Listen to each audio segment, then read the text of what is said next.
E depois eu vou convidar o pastor Givaldo para fazer uma oração, também no nosso culto de oração, também pedindo para que a palavra do Senhor esteja falando aos nossos corações e agradecendo aquilo que o Senhor já fez por nós nesta noite. O texto é Ezequiel, capítulo de número 9. Ezequiel, capítulo de número 9.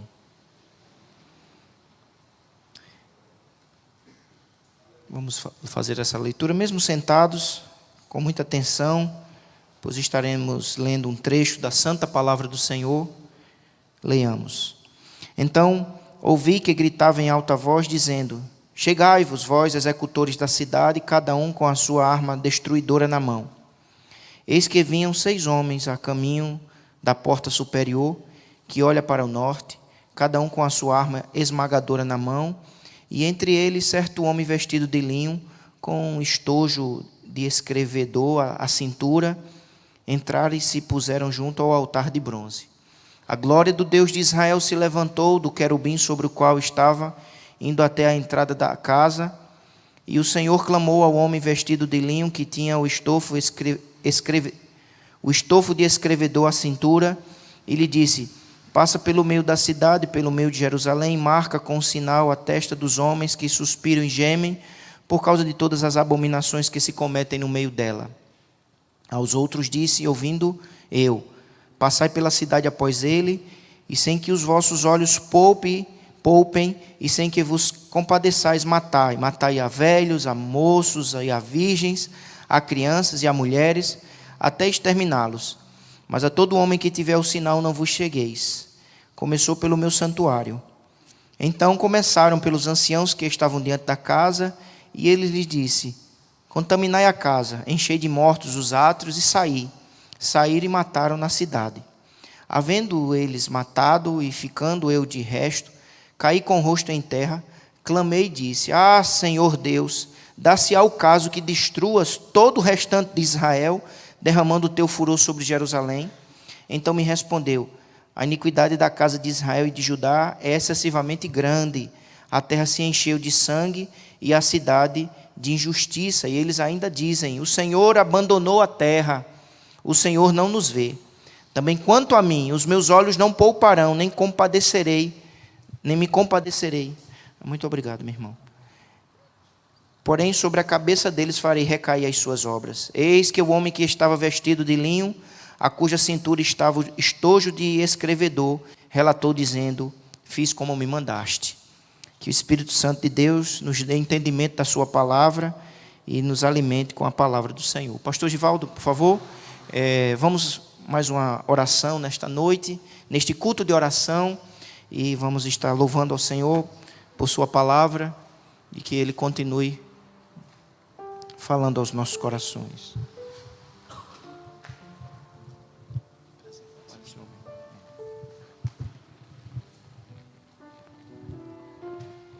Graça e paz, igreja, amém? Vamos orar, nós precisamos orar, e que você também possa orar juntamente nessa noite. Pai eterno, graças te damos e te louvamos, ó Deus, por mais uma oportunidade que o Senhor nos concede de estarmos na sua casa, Pai. Isto é um privilégio para aqueles que entendem, Senhor, que o Senhor tem cuidado de nós, e subir à tua casa, Senhor, é um ato de adoração, de gratidão e de alegria, Pai. Nós te louvamos por cada um dos teus servos que adentraram por essas portas, aqueles que não chegaram até aqui, mas estão nos seus lares, ó Deus, assistindo, Senhor, este culto, Senhor, através da internet, que também, Senhor, seja tocado pelo Teu Espírito Santo, Pai. Que o Senhor possa estar lhes concedendo ânimo, Senhor, a alegria da salvação, Pai, e o desejo de estar aqui também, Senhor, juntamente. Nós te louvamos por cada família, Senhor, aqui representada, que o Senhor conhece a necessidade de cada uma, e é poderoso, ó Deus, para intervir, Senhor, para manifestar a sua glória, ó Deus, e derramar do seu poder, Senhor, em cada área que precisa, Senhor, de um milagre, Pai. Estende as tuas mãos poderosas, Senhor, para abençoá-los, Senhor, para fortalecer, ó Deus, e para erguer aqueles que possa estar, Senhor, desanimados, Senhor, passando por tribulações ou adversidade. Deus é o Deus que pode todas as coisas, é o Deus do impossível, Pai. Ó Deus, tudo pode fazer, Pai. Então somente creamos, ó Deus, nos seus feitos glorioso e eterno. Continua abençoando, Senhor, a tua igreja, Senhor, fortalecendo, Senhor, cada membro, cada congregado. Ó Deus, a liderança da tua igreja, Pai. Ó Deus, as decisões a serem tomadas, Senhor, que o Senhor esteja à frente. Nos abençoe, Pai, porque nós precisamos de Ti a cada instante. Continua nos abençoando nesta noite, Senhor. Ó Deus, através da palavra, Senhor, que vai ser ministrada pelo Teu servo. Ó Deus, que Tu use de conformidade com a Tua vontade, aquilo que o Espírito Santo de Deus já tem colocado no seu coração, Ele possa transmitir, Senhor, debaixo da Tua graça, e que em tudo Teu nome seja honrado, seja glorificado, e que venhamos ser ricamente alimentados da Tua palavra. Glorifica, Senhor, o Teu nome em tudo que já foi feito, em tudo que há de fazer, em nome do Senhor Jesus. Amém, amém. Amém. Irmãos, por favor, mantenha a sua Bíblia aberta no texto que nós fizemos a leitura, Ezequiel, capítulo de número 9. Nós vamos então estar meditando nesse capítulo de Ezequiel. O capítulo 9, nesse capítulo que nós fizemos a leitura, meus irmãos, ele nos apresenta uma descrição da visão que Ezequiel teve da cidade de Jerusalém. A cidade, nesse instante, estava entregue, totalmente envolvida naquilo que não agradava ao Senhor. O versículo de número 9 deste capítulo 9 de Ezequiel, versículo 9, resume a situação em que a cidade se encontrava com as seguintes palavras: então me respondeu, a iniquidade da casa de Israel e de Judá é excessivamente grande. A terra se encheu de sangue, e a cidade de injustiça. E eles dizem, o Senhor abandonou a terra, o Senhor não nos vê. Então, o profeta Ezequiel faz a descrição espiritual da cidade. Havia iniquidade, esta iniquidade era excessivamente grande, havia violência, injustiça, havia um estado de incredulidade, porque eles dizem, o Senhor abandonou. Um estado de ingratidão, eles dizem, o Senhor não nos vê. O capítulo 8, na verdade, esta descrição em visão que o Senhor dá a Ezequiel, começa a partir do capítulo 8. No capítulo 8, a ênfase está na idolatria. Uma cidade mergulhada na idolatria, no falso culto. Uma cidade que abandonou as orientações do Senhor, a palavra de Deus. Então, esta é a situação que é descrita nos capítulos 8 e no capítulo 9 de Ezequiel. Uma cidade que abandonou a Deus, uma cidade que está fortemente entregue ao pecado. E as palavras que descrevem Jerusalém, esta cidade, irmãos, ela ilustra a vida de seres humanos que se distanciaram de Deus. Jerusalém, a cidade do Senhor, se distanciou do Senhor, se afastou dos caminhos do Senhor. De maneira que ela agora serve de parábola, de ilustração de seres humanos que estão distantes de Deus e da palavra de Deus. Distantes de Deus e da palavra de Deus, viveremos aprisionados no pecado, na iniquidade, na idolatria, no falso culto, na impiedade, na imoralidade. Portanto, é uma descrição muito densa, muito forte do que estava acontecendo na cidade de Israel. Exatamente como também uma maneira de descrever o estado de um ser humano e da própria humanidade distante do Senhor. E o que é que nós vemos no capítulo 9? Nós vemos no capítulo 9, irmãos, Deus anunciando juízo sobre a cidade.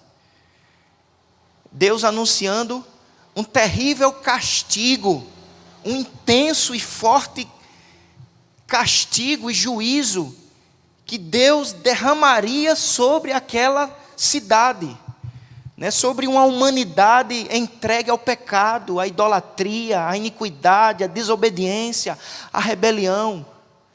Seres humanos que rejeitam a palavra do Senhor e o próprio Senhor da palavra. Então o capítulo 9 é exatamente a descrição do castigo de Deus, do juízo de Deus contra esta cidade. Mas, ao mesmo tempo, o capítulo 9, ele anuncia esperança. Ele anuncia um caminho de escape.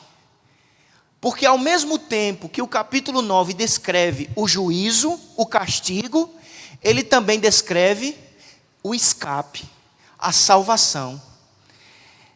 Vejamos, em primeiro lugar, a descrição do juízo de Deus sobre esta cidade. É o que nós lemos a partir do versículo de número 1. Quando diz assim: então ouvi que gritava em alta voz dizendo: chegai-vos vós, executores da cidade, cada um com a sua arma destruidora na mão. Então Ezequiel vê 6 homens, possivelmente anjos, e estes 6 homens, eles estão com armas destruidoras na mão. É o que nós lemos no verso 6. Eis que vinham 6 homens a caminho da porta superior, que olhava para o norte, cada um com a sua arma esmagadora na mão.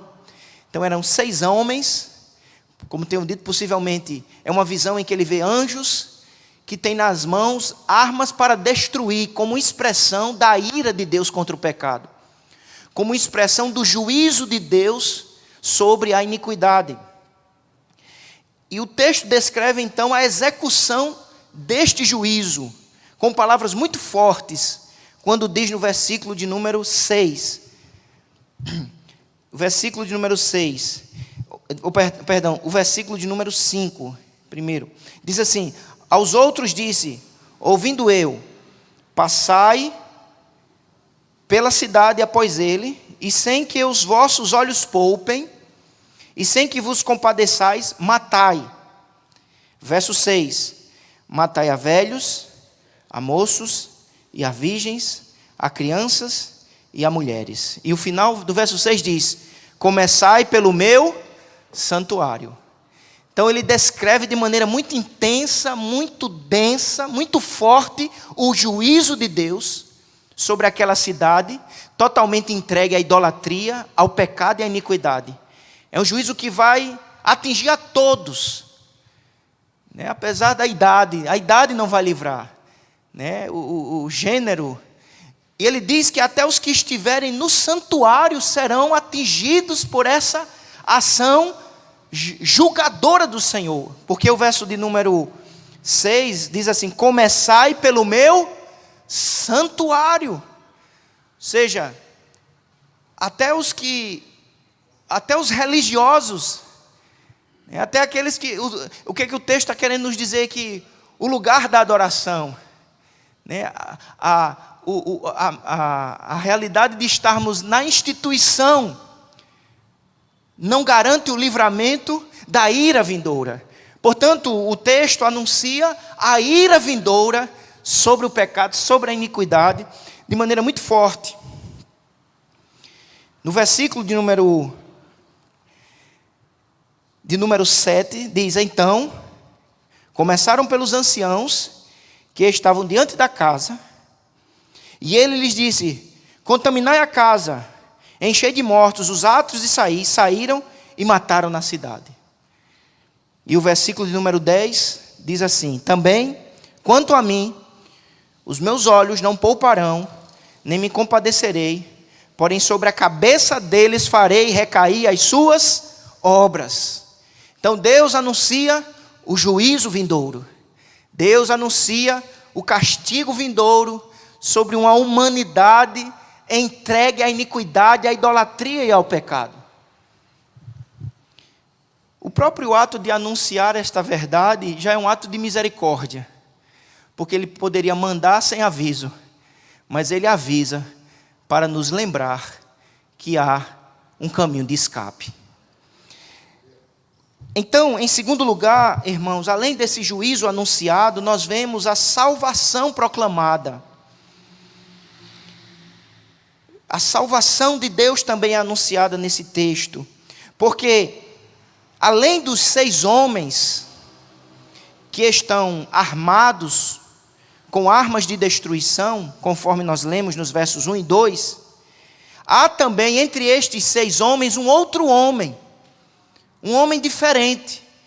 No versículo de número 2, diz assim, o final, a parte B do verso 2, diz assim: e entre eles, certo homem vestido de linho, com estojo de escrevedor à cintura, entraram e se puseram junto ao altar de bronze. Então haviam 7 homens, 6 com armas de destruição, armas esmagadoras, como expressão do juízo de Deus, mas entre os 6 havia um vestido de linho branco, e este homem não estava com a arma destruidora nem esmagadora em suas mãos, ele estava com estojo, e nesse estojo, havia uma espécie de lápis, onde ele poderia com esse lápis, com essa caneta, escrever. E este homem, irmãos, é a expressão da salvação, da graça de Deus em meio ao juízo. Porque diz, no versículo de número 4, e lhe disse, verso 3, a parte B, e o Senhor clamou ao homem vestido de linho, que tinha um estofo de escrevedor à cintura. Verso 3. Verso 4, e lhe disse, o que é que ele lhe diz? Passa pelo meio da cidade e pelo meio de Jerusalém, e marca com um sinal a testa dos homens que suspiram e gemem por causa de todas as abominações que se cometem no meio dela. Então este homem, vestido de linho, passaria no meio da cidade, e no meio da cidade ele marcaria pessoas que estavam suspirando e gemendo. E o texto vai nos mostrar que quando os 6 outros homens entram naquela cidade para efetuar o castigo, olha o que acontece. No versículo 6, ele diz assim, a primeira palavra do versículo 6 é matai, até exterminá-los, mas a todo homem que tiver o sinal, não vos chegueis. Então Deus anuncia juízo, Deus anuncia castigo, Deus anuncia uma ação terrível sobre aquela cidade, mas ao mesmo tempo, Ele anuncia também o escape, a esperança e a salvação. Porque dentro daquela cidade, apesar do juízo derramado, apesar da ira derramada, apesar do castigo aplicado, haverá pessoas salvas. Haverá pessoas que escaparão da ira vindoura. E quem são estes que escaparão da ira vindoura?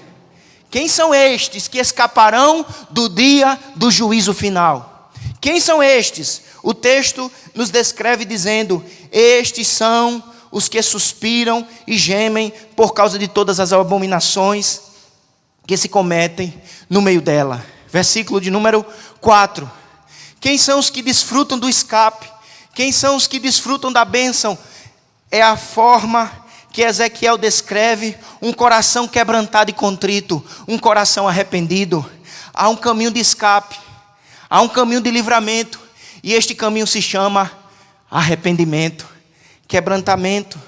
Veja o que diz, que aquele homem passa no meio da cidade, pelo meio de Jerusalém, e marca com um sinal a testa dos homens que suspiram e gemem por causa de todas as abominações que se cometem no meio dela. Dentro daquela cidade, há indivíduos que estão suspirando. Suspirar, irmãos, é um lamento que acontece no secreto. Mas a palavra gemido, no original hebraico, ela aponta para a ideia de uma súplica em alta voz. Então é aqueles que estão gemendo, quebrantados, contritos, diante dos seus próprios pecados, mas diante daquilo que está sendo contemplado na cidade. Eles estão suspirando, eles estão gemendo por causa de todas as abominações que se cometem no meio dela.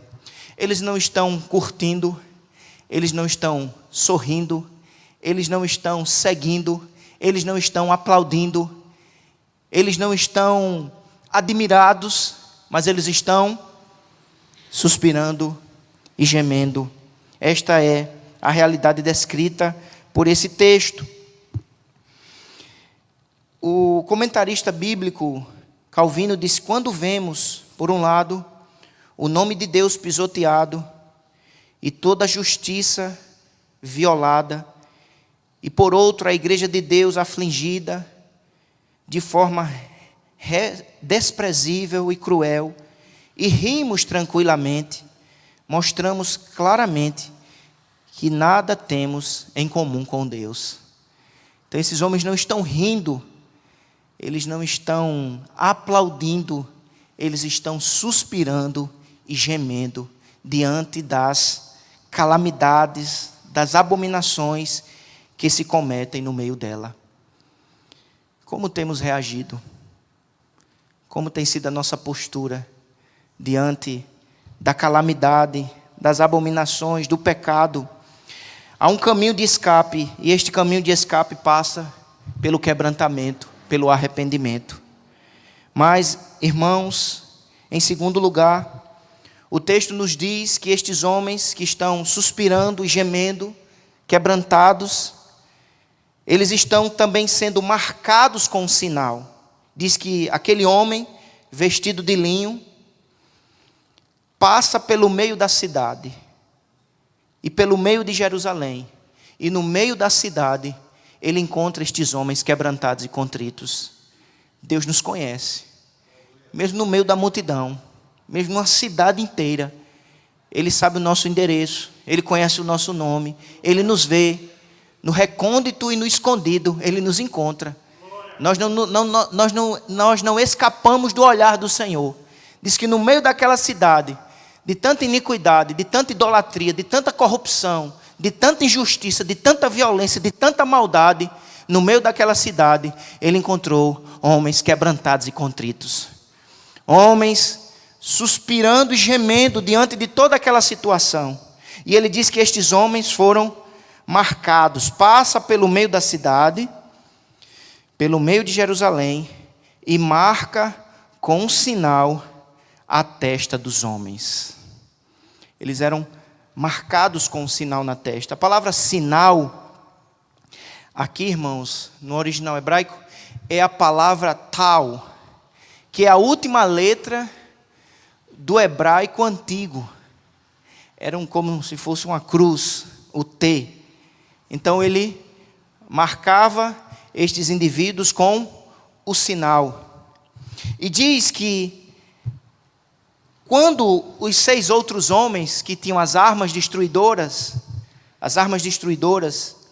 se aproximaram da cidade para exterminar a todos, o verso 6 diz: mas a todo homem que tiver o sinal, não vos achegueis. Os anjos destruidores, expressão da ira do Senhor, entrariam naquela cidade, mas os que tinham o sinal não eram tocados. O que livrou aqueles homens do castigo, da ira vindoura, da morte terrível, foi o sinal na testa. O que é este sinal que nos livra da ira vindoura? O que é este sinal que nos livra da morte eterna? O que é este sinal que nos livra do juízo final? Quando nós lemos, irmãos, esse texto nos lembra um pouco Êxodo capítulo 12. Em Êxodo capítulo 12, Deus haveria de libertar o seu povo do Egito. Era a última noite que o povo estava no Egito. E naquela última noite, Deus enviaria a última praga, que era a morte dos primogênitos. Deus enviaria um anjo que mataria a todos os primogênitos dentro do território do Egito. Mas antes do anjo ser enviado, Deus mandou que seu povo, Israel, matasse um cordeiro E o sangue daquele cordeiro deveria marcar os umbrais das portas do povo de Israel. E diz que quando o anjo se aproximou do território egípcio, mas quando ele via a marca de sangue do cordeiro, ele passava por cima daquela casa. A morte não entrava naquela residência. A morte não invadia aquela casa, porque aquela casa estava marcada com o sangue do cordeiro. O sinal que nos livra da morte, o sinal que nos livra da ira vindoura, é o sinal do sangue do cordeiro. E quando João Batista viu Jesus Cristo, ele disse: eis o Cordeiro de Deus que tira o pecado do mundo. É somente através do sangue de Jesus que nós temos os nossos pecados perdoados, a nossa vida transformada e somos totalmente livres da ira vindoura e do juízo final. O Senhor anuncia, irmãos, essa terrível realidade que até nos abala, de que haverá um dia de juízo, de ira e de castigo a todos os que permanecerem em suas iniquidades, em seus pecados e em suas idolatrias. O Senhor não engana, Ele é verdadeiro. Mas ao mesmo tempo que Ele anuncia juízo e ira vindoura, Ele anuncia salvação, escape e livramento através do sinal. E o sinal é o sangue do Cordeiro que nos livra da morte. Jesus é o nosso Cordeiro pascal. Por isso que o apóstolo Paulo pôde escrever em Romanos 5:1: justificados, pois, pela fé, temos paz com Deus. Ele já não está irado conosco.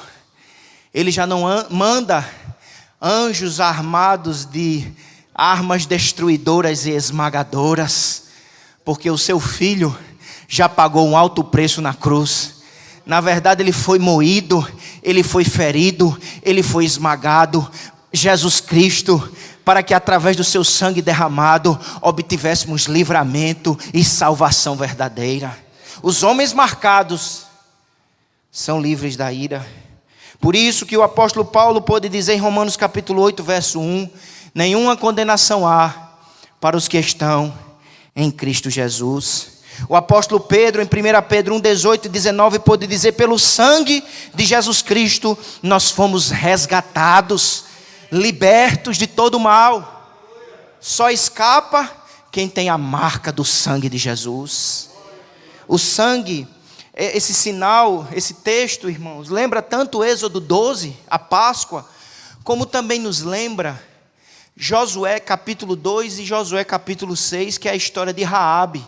Raabe era uma moradora de uma cidade chamada Jericó, e ela acreditou que o Deus de Israel venceria aquela cidade, que os deuses de Jericó não conseguiriam deter o avanço do povo do Senhor, o povo de Israel. E ela creu, e os espias chegam naquela cidade, e ela faz um acordo com aqueles homens, escondem aqueles homens, dizendo que eles voltariam ali como vitoriosos. E aqueles homens fazem uma aliança com ela, um pacto, dizendo: olha, quando nós chegarmos aqui como vitoriosos, sua casa será protegida, sua família será guardada. Mas para que isso aconteça, você precisa pendurar esse cordão vermelho na sua janela. E quando Israel chega em Jericó, ela pendura um cordão, uma corda vermelha na janela. E quando Israel chega como o exército do Senhor para vencer sobre a cidade de Jericó, a casa de Raabe é protegida porque está marcada com um cordão vermelho. O cordão vermelho é um símbolo do sangue de Jesus, que nos protege da destruição vindoura, da ira vindoura. A casa que tem um cordão vermelho é guardada e protegida pela graça de Deus. E esse cordão vermelho aponta para Cristo, porque somente através do sangue de Cristo a nossa vida é protegida, os nossos pecados são perdoados, a nossa casa é guardada e nós começamos a fazer parte da igreja do Senhor e do povo de Deus. É por causa do sangue do Cordeiro, é por causa do cordão vermelho pendurado na janela, simbolicamente e espiritualmente falando. A letra T, irmãos, na cultura hebraica, ela apontava também para a ideia de propriedade.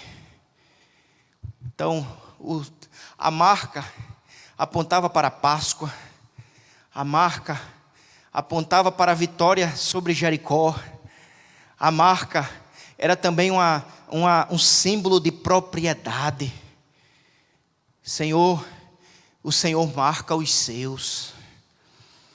E através de Jesus Cristo, irmãos, a assinatura de Yahvé está sobre nós. Conforme Pedro fala que nós somos raça eleita, povo de propriedade exclusiva de Deus. Fomos marcados, comprados por alto preço, fomos selados. Então havia um grupo que por misericórdia estava protegido pela graça de Deus, porque eles haviam sido sinalizados, marcados. E através de Jesus, eu e você somos do Senhor. Por isso que por isso que João, o apóstolo João, em 1 João 5,18, pôde dizer que nós somos do Senhor e o inimigo não toca. Porque a marca do sangue do Cordeiro está sobre nós. Veja que 6 anjos destruidores entraram naquela cidade. Mas o Senhor disse: os que têm a marca, vocês não vão se achegar, vocês não vão tocar, porque eles foram marcados pela minha graça, pela minha misericórdia. Louvado seja o nome do Senhor. Somos de Jesus e por Jesus somos protegidos, guardados, amparados, selados. Mas, meus irmãos, nós observamos também que este sinal marca com um sinal a testa dos homens. Esse sinal era também uma expressão de renovação espiritual.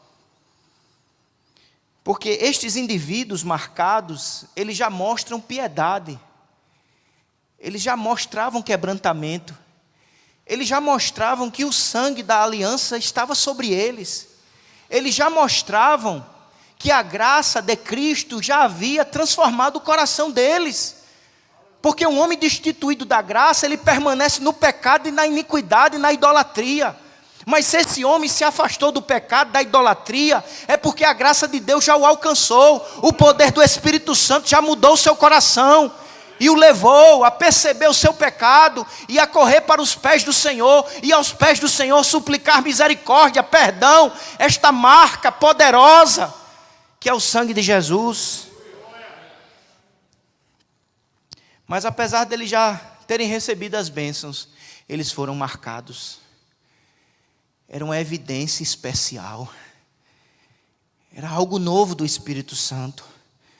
Portanto, irmãos, este sinal aponta também para a verdade do avivamento, da renovação. Veja que era uma cidade onde reinava a iniquidade, a maldade, a violência.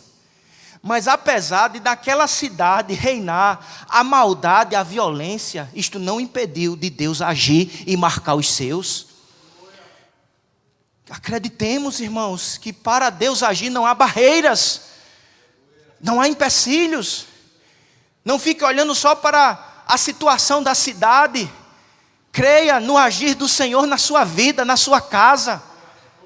Veja que a descrição é muito forte, falando de violência, de idolatria, de injustiça. Mas apesar de tudo isso, Deus não deixou de agir na vida dos seus. A Bíblia diz, irmãos, que os últimos dias serão dias trabalhosos, dias difíceis. E faz uma descrição terrível dos homens, imorais, idólatras, avarentos, mais amigos do mundo do que amigos de Deus, nos últimos dias. Mas está escrito também em Atos capítulo 2, que nos últimos dias o Senhor derramaria do seu Espírito Santo. Então os últimos dias seriam dias difíceis, seriam dias trabalhosos, mas os últimos dias também serão dias onde o Espírito Santo de Deus está agindo na sua igreja, no seu povo, renovando, avivando, selando, batizando com renovo espiritual. Então, meus irmãos, precisamos pedir, Senhor, por tua misericórdia e graça, o selo do sangue de Jesus já alcançou a minha vida. Por tua misericórdia e graça, os meus pecados foram perdoados. Por tua misericórdia e graça, eu nasci de novo. Mas por tua misericórdia e graça, continua renovando em mim o agir do teu Espírito, o selo do teu Espírito, o avivar do teu Espírito Santo.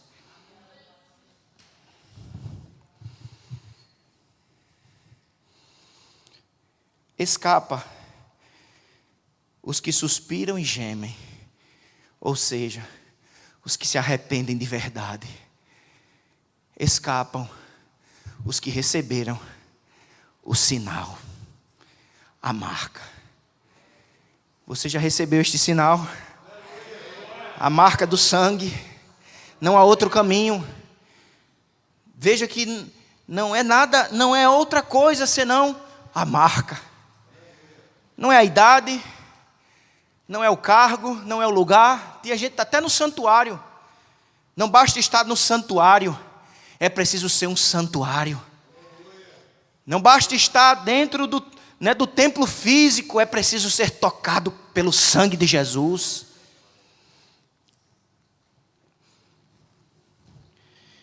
Mas o outro aspecto aqui, meus irmãos, é que escapa, em terceiro e último lugar, os que têm sido alvo do agir do homem vestido de linho. O texto termina dizendo assim, verso 11: Eis que o homem que estava vestido de linho, a cuja cintura estava o estojo de escrevedor, relatou dizendo: Fiz como me mandaste.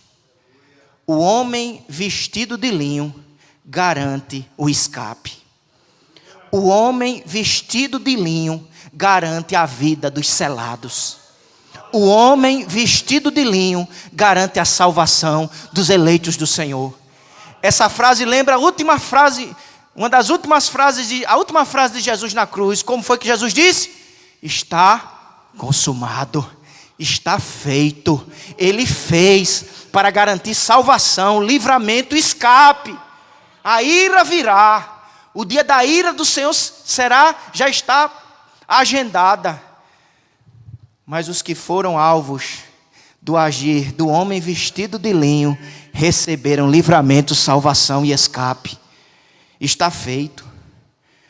Quem é esse homem vestido de linho, irmãos? Vestes de linho, conforme Êxodo 28, eram as vestes do sacerdote.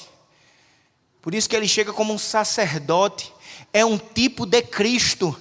Porque Hebreus, o livro de Hebreus claramente vai dizer que o sumo sacerdote é Jesus. É através dele que a verdadeira oferta, a perfeita oferta, que garante salvação, é oferecida nos céus. Ele é o sacerdote e ele mesmo é a própria oferta, porque ele é o Cordeiro Santo de Deus. E através do seu próprio oferecimento como oferta substitutiva, por mim e por ti, garante o nosso livramento. Ele é o sacerdote. Jesus Cristo é este homem vestido de linho. Linho é uma veste que expressa pureza. Ele é puro, ele é santo. Mas sendo santo e puro, ele levou sobre si os nossos pecados, as nossas iniquidades, para garantir livramento e real salvação para todo o que crê. Alcança livramento os que têm sido alvo do agir do homem vestido de linho. Vestes de linho aponta, irmãos, conforme Daniel 10, verso 5 e Daniel 12, verso 6, aponta para as vestes angelicais. Daniel teve visão de homens vestidos de linho, e estes homens eram anjos. Mas o que aprendemos, irmãos, que Jesus apresenta-se para nós como anjo do Senhor, que se acampa ao nosso redor e nos protege. Ele é o anjo que nos guarda. Ele é o homem vestido de branco que garante a nossa proteção. O homem vestido de linho. Mas outra informação que eu gostaria de compartilhar com os irmãos é que diz que além de vestido de linho, ele estava com estojo de escrevedor à cintura. Ele é um sacerdote, mas ele é também um profeta que nos marca e que escreve em nós a sua própria palavra. Ele é um profeta, e como profeta, irmãos, ele revela plenamente a palavra de Deus. E por intermédio dele, Jesus Cristo, como nosso profeta, nós somos ensinados. Nós chegamos a um real e verdadeiro conhecimento de Deus através de Jesus Cristo. Jesus Cristo nos revela plenamente o ser de Deus, a bondade de Deus, a misericórdia de Deus, o poder de Deus, a sabedoria de Deus, o amor de Deus. Ele disse a Filipe: quem me vê a mim, vê o Pai. Jesus não é o Pai, Jesus é o Filho, mas como Filho de Deus, ele revela plenamente os atributos de Deus, as perfeições de Deus. Conhecer a Jesus é conhecer plenamente a Deus, e ele se revela por intermédio da sua palavra, no poder do seu Espírito. Ele é sacerdote, ele é profeta, e ele é rei. Ele está entre eles, ele vai à frente dos homens, como Deus e Senhor. Diz que eram 7, e nesses 7 estava esse vestido de linho, como profeta, como sacerdote e como rei. Ele vem para executar o juízo, mas também para oferecer salvação, perdão e livramento. E como rei, ele controla e dirige as nossas vidas. Eu quero encerrar esta palavra dizendo, meus irmãos, que à luz desse texto podemos claramente afirmar que há um Deus santo, um Deus justo, um Deus que proclama justiça, um Deus que proclama juízo, um Deus que proclama castigo.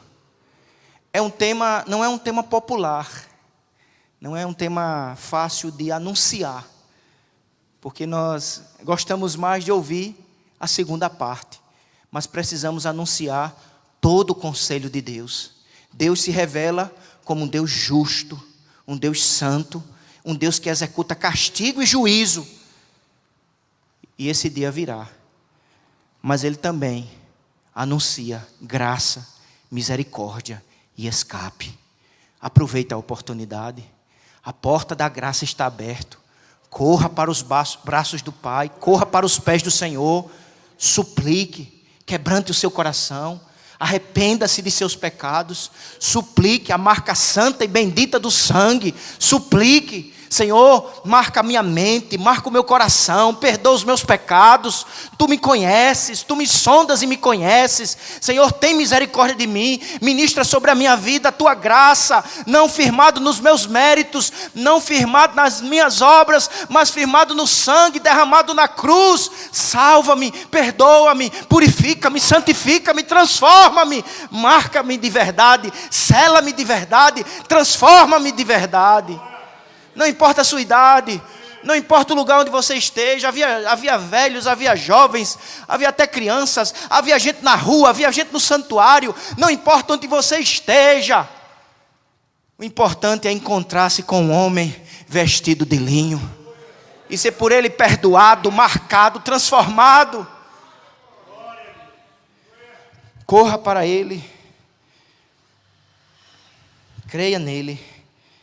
Não basta saber, é preciso voltar-se para ele. Só há uma maneira de escapar. E quem sabe, este homem vestido de linho, por intermédio da palavra, está visitando nessa noite esta cidade. Porque é assim que ele visita, pela palavra e no poder do Espírito. Aproveite que o homem vestido de linho está no nosso meio, e suplique a sua graça, e suplique a sua marca, e suplique o seu selo. E você que já foi perdoado e salvo, suplique o seu renovo, suplique avivamento, suplique evidência especial dessa presença marcante e poderosa na sua vida. Ele nos visita por sua palavra e pelo seu Espírito. Louvado seja o nome do Senhor. Vamos cantar.